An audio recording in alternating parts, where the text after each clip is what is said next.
হ্যাঁ এক্ষুনি দেয়া হবে হয়ে গেছে সার্টিফিকেটে শুধু নামের শেষ অক্ষরটা লেখা হচ্ছে।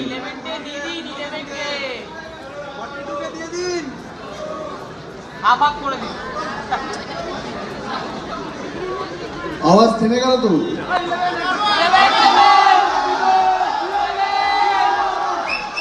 যেই হোক সবাই মিলে হাততালিটা জোরে দিতে হবে।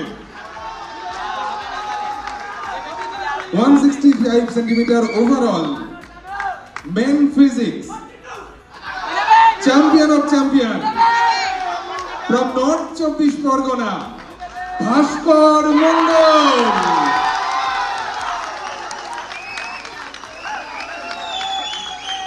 তার হাতে একটি সুদৃশ্য ট্রফি এবং সঙ্গে সঙ্গে 5,000 টাকার নগদ পুরস্কার। দীপক রাগ বসু, ডক্টর দীপক রাগ বসু এই ট্রফিটি তুলে দিলেন।